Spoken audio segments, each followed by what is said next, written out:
이삭의 들이신 주님의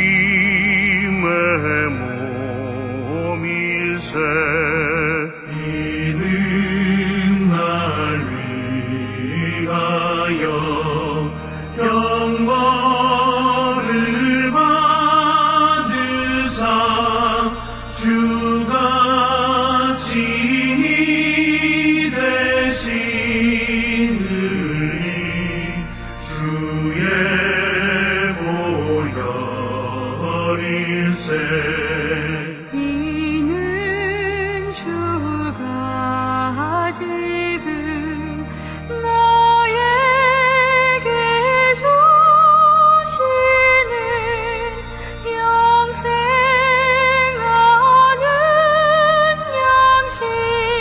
양식이요 마시는 잔일세. 심히 사모하는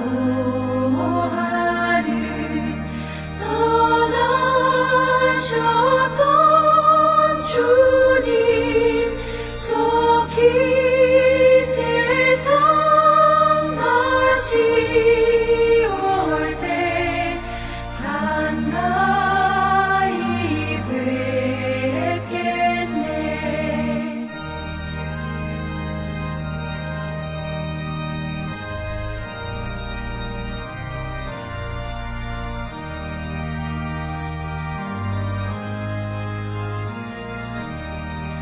우리 그때까지 십자가를 지고 주의 자비함과 은혜 널리 전파하세.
우리가 마음의 뿌림을 받아 악한 양심으로부터 벗어나고 몸은 맑은 물로 씻음을 받았으니 참마음과 온전한 믿음으로 하나님께 나아가자.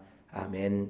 전능하사 천지를 만드신 하나님 아버지를 내가 믿사오며 그 외아들 우리 주 예수 그리스도를 믿사오니 이는 성령으로 잉태하사 동정녀 마리아에게 나시고 본디오 빌라도에게 고난을 받으사 십자가에 못 박혀 죽으시고 장사한 지 사흘 만에 죽은 자 가운데서 다시 살아나시며 하늘에 오르사 전능하신 하나님 우편에 앉아 계시다가 저리로서 산자와 죽은 자를 심판하러 오시리라. 성령을 믿사오며 거룩한 공예와 성도가 서로 교통하는 것과 죄를 사하여 주시는 것과 몸이 다시 사는 것과 영원히 사는 것을 믿사옵나이다. 아멘.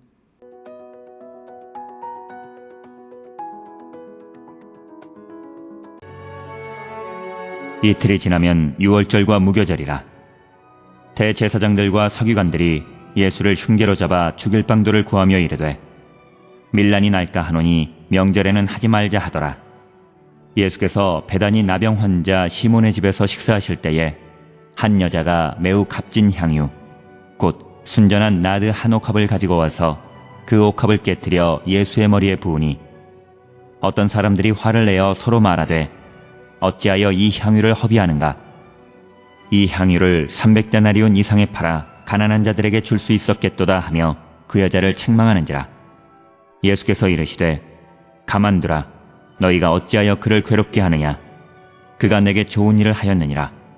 가난한 자들은 항상 너희와 함께 있으니 아무 때라도 원하는 대로 도울 수 있거니와 나는 너희와 항상 함께 있지 아니하리라. 그는 힘을 다하여 내 몸에 향유를 부어 내 장례를 미리 준비하였느니라. 내가 진실로 너희에게 이르노니 온 천하에 어디서든지 복음이 전파되는 곳에는 이 여자가 행한 일도 말하여 그를 기억하리라 하시니라.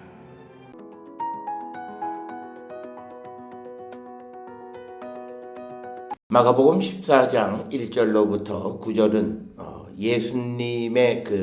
예수님을 어떻게 하면 죽일까 하는 그 죽일 방도를 찾는 대제사장들과 서기관들의 이야기가 1, 2절에 기록이 되어 있고, 그 다음에 3절로부터 9절에서는 베다니에서 옥합을 깨트려 예수님에게 기름 붓는 여인에 관한 이야기로 기록되어져 있습니다. 먼저 이제 1절, 2절은 지금의 상황이 어떤 상황인가라고 하는 겁니다. 그리고 우리가 예수님의 그 마지막 한 주간의 그 행적을 통해서 볼 때 지금 그 이틀이 지나면 유월절과 무교절이라, 그래서 지금 이 시간은 수요일이다라고 하는 것을 우리가 짐작할 수 있습니다.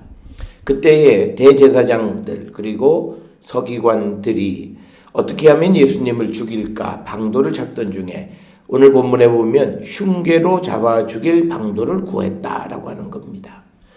이 말씀의 의미는 예수님에 대해서 정상적인 방법으로는 예수님을 어떻게 처형할 방법이 없고, 그 말은 예수님은 항상 진리 그리고 옳음, 의, 이 가운데 계시기 때문에 어떠한 것으로도 예수님을 죽일 방도를 찾지 못해서 이제 음모를 통해서 흉계를 통해서 예수님을 죽이려고 하는 그런 모습이 기록되어져 있고, 그런데 이르되 밀란이 날까 하노니 명절에는 하지 말자 하더라.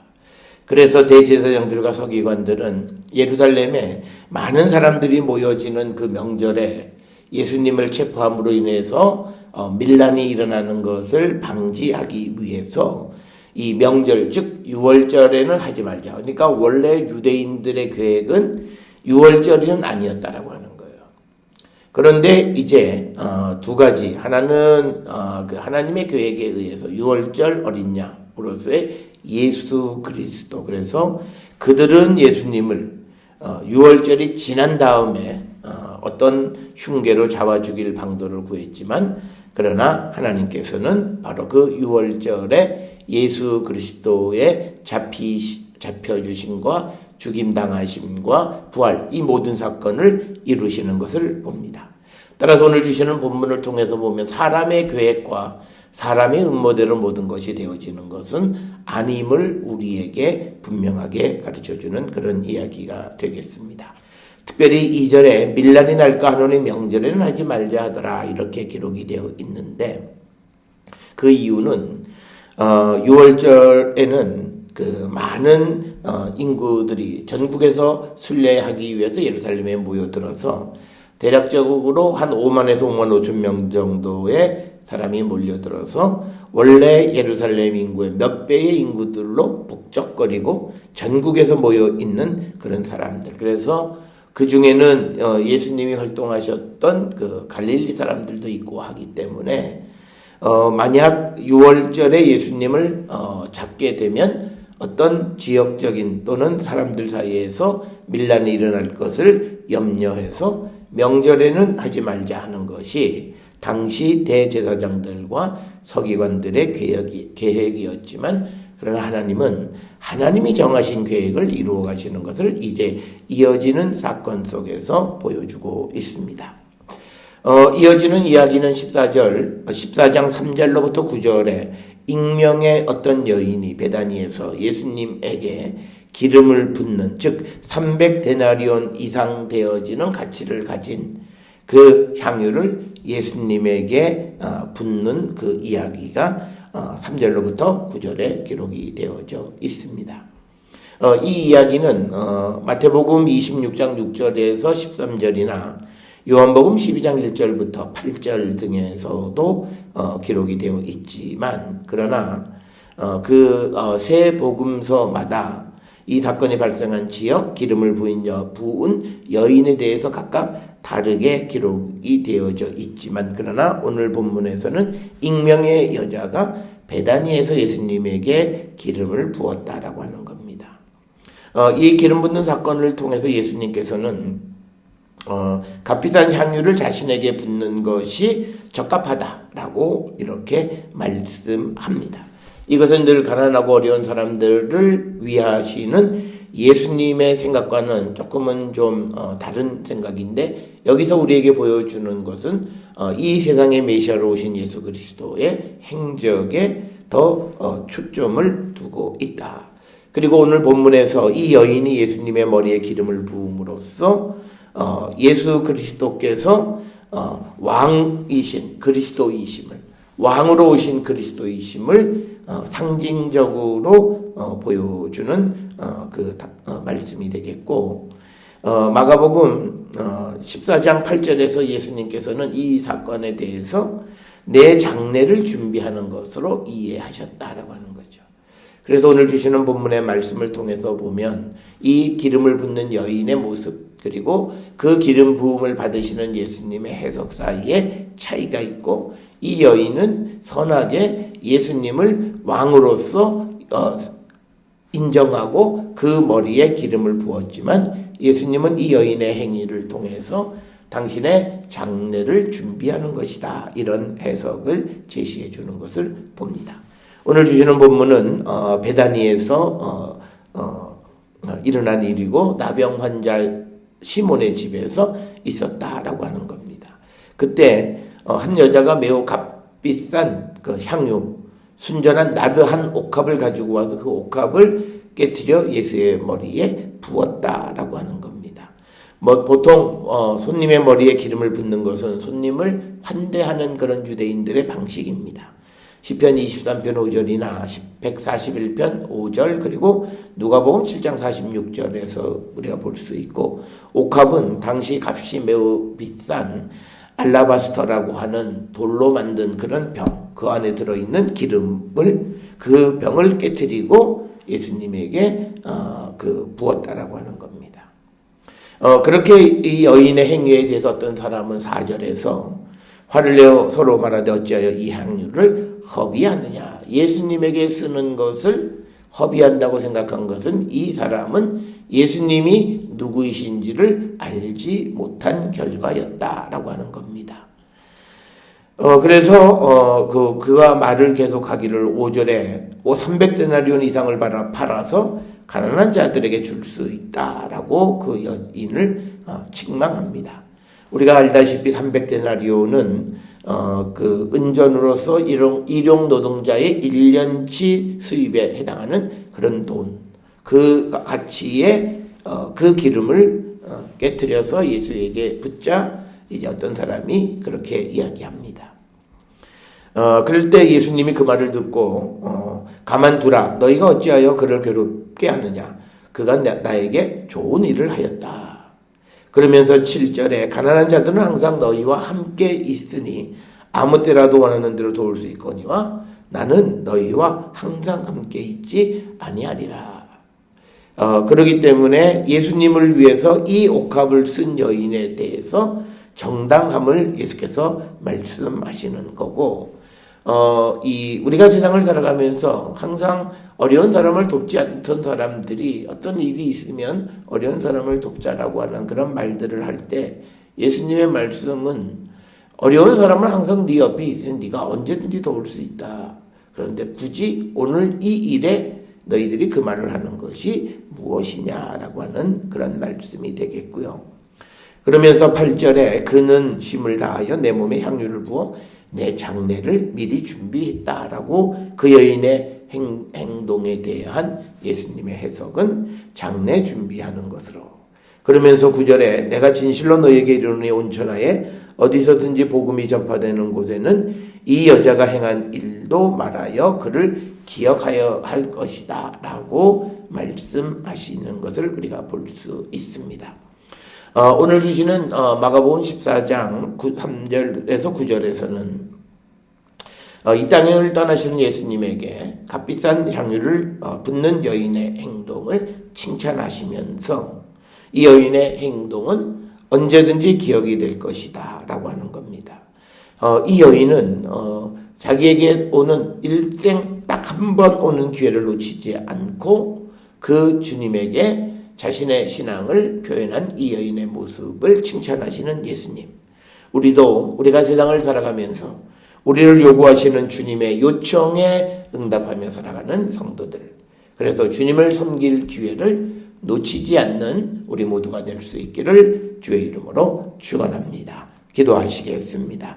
하나님 은혜를 감사합니다. 오늘 값비싼 향유 옥합을 깨뜨려 예수께 기름 부은 여인을 칭찬하시는 주님의 모습을 봅니다. 주님을 섬기는 여인의 그 아름다운 모습을 칭찬하시는 주님. 그리고 예수께서 이 땅에 왕으로 오신 분이심을 알고 기름을 부은 여인을 칭찬하시는 주님. 아버지, 우리도 주님이 누구이신지를 분명히 깨닫고 그분에게 우리의 합당한 영광과 우리의 헌신을 드리는 우리 모두가 되게 축복하여 주시옵소서. 예수님의 이름으로 기도드렸사옵나이다. 아멘.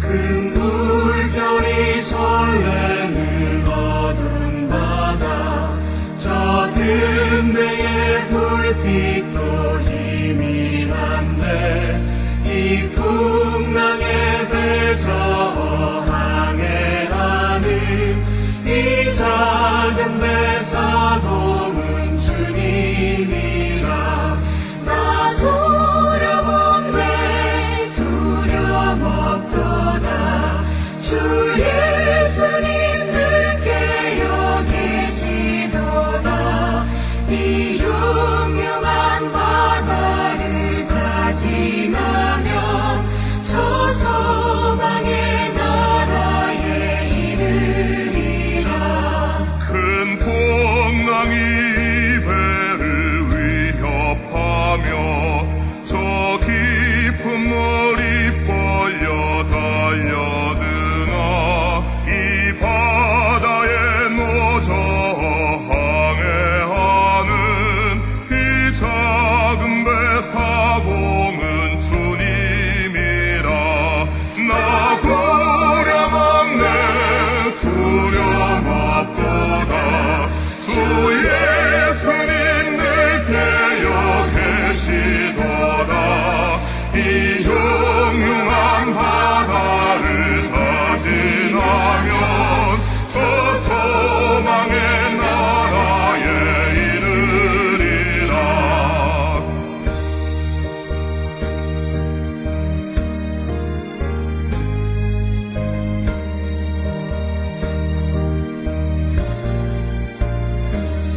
큰 소리로 물결을 명하시며 이 바다는 고요히 잠자리라 저 동력이 환하게 밝아올 때 나 주 함께 이 바다 건너가리 나 두려움에 두려움 없도다 주 예수님 늘 깨어 계시도다 이 흉흉한 바다를 다 지나면 저 소망의 나라에 이르리라